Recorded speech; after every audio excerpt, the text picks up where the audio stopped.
The previous video, we had a basic introduction to what an acid, base, and salt is. In this one, we are going to be talking about Arrhenius concept.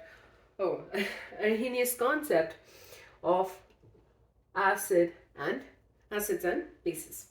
So, according to basically for each of the theories that we're going to be learning, each of them had their own definition of what an acid and a base is. So, according to the Arrhenius concept, he said that an acid dissociates in water to give us H plus ions or a hydrogen ion. Okay, so this means that when it gets added, let's take an acid that is HX, is getting added to water. In water, it is dissociating to give us H plus X minus. Okay, so in case of a H plus is just hydrogen ion, right? It's essentially just a proton because the electron has been kicked out. That's why hydrogen got a positive charge. So because of that, it has a very intense field. And this in turn leads to the fact that it's super reactive and cannot exist freely in water. So what it does is the H plus forms a bond with, so the oxygen atom has two lone pairs of electrons, and the hydrogen ion forms a bond with the oxygen to lead to the formation of something called a hydronium ion, which is a H3O plus. So this particular ion is trigonal pyramidal, which means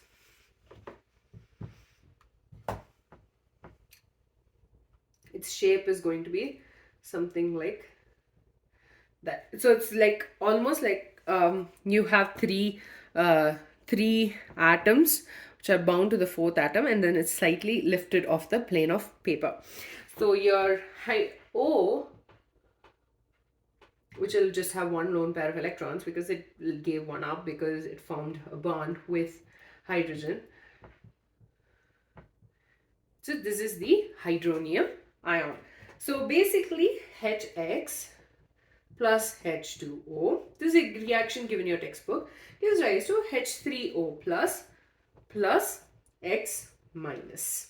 Okay, so the H3O plus has also been identified in the solid state as H3O plus Cl minus, and in aqueous state it's further hydrated to give us various species, which is given in your textbook. And the word hydrated over here, that's what I'm more concerned about, is that means that a substance is combining with more molecules of water. So hydronium ion is getting hydrated as in more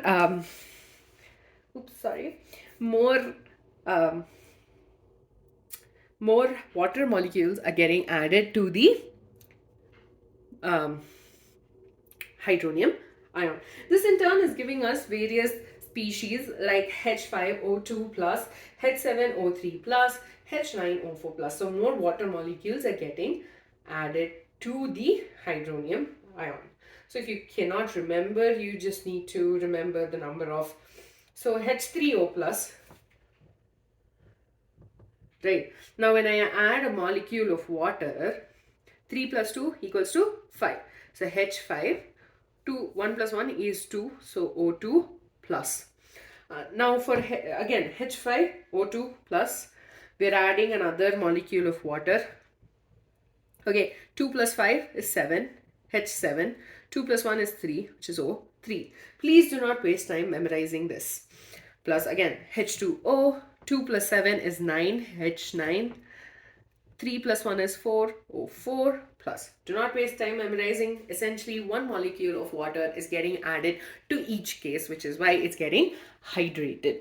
Okay, the next one is a base.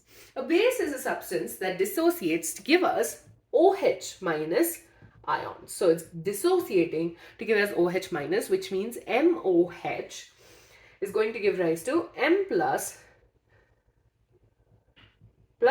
OH minus. This means this is a base. So an acid is giving us H plus ions, a base is giving us OH minus ions. So the hydroxyl group that also exists in various ionic species. So OH minus, so when this one gets hydrated, right, so we are adding H2O hydrated, we get H3O2 minus. That's the first one given in your textbook. Next one, again, we're adding another molecule of water, right? 2 plus 3 equals to 5. So H5O3 minus, right? The last one, again, water, another molecule.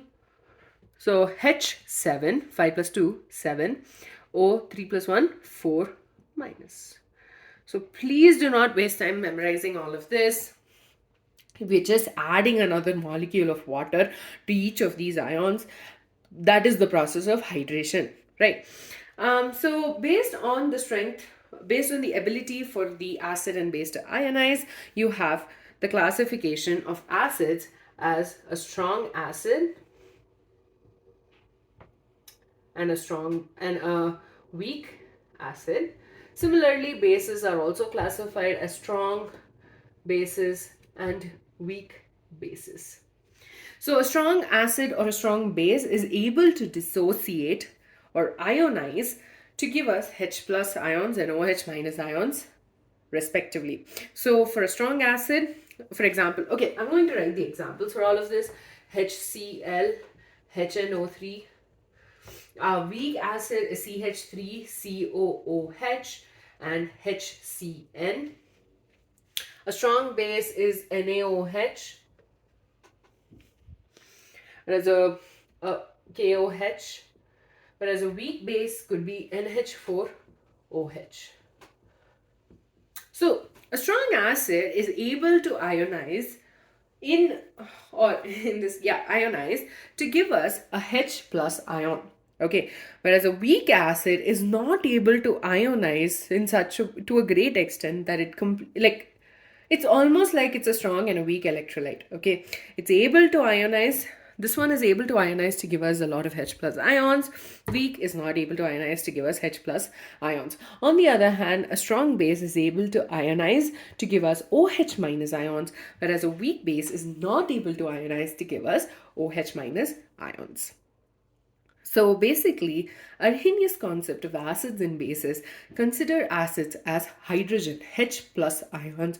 So when they dissociate, they are leading to the formation of H plus ions in water.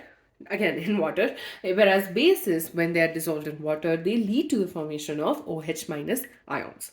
In case of H plus ions, it's essentially a proton, and so it's highly reactive in nature, and so it reacts with the water molecule to give us a hydronium ion.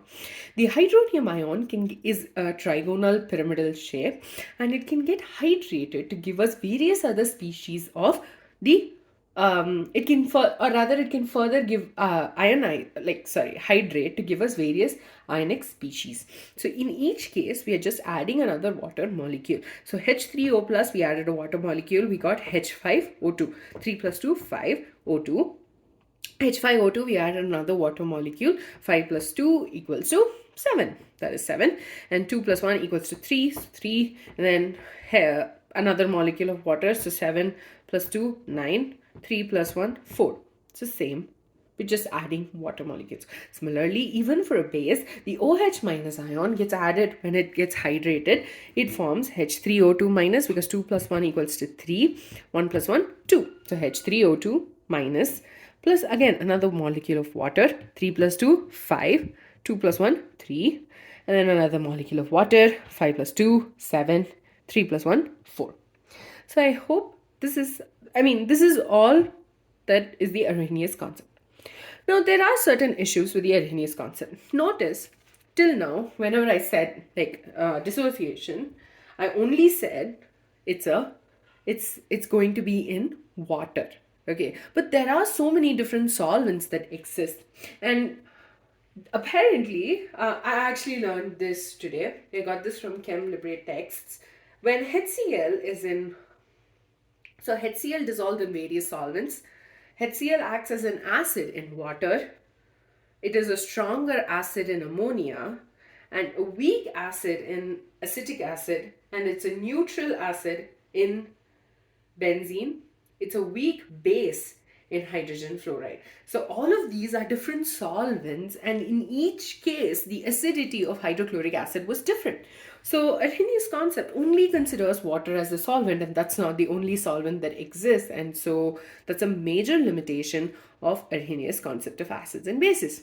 Another issue is that ammonia is actually quite basic in nature, but it does not have a OH minus. So ammonia is just NH3, right?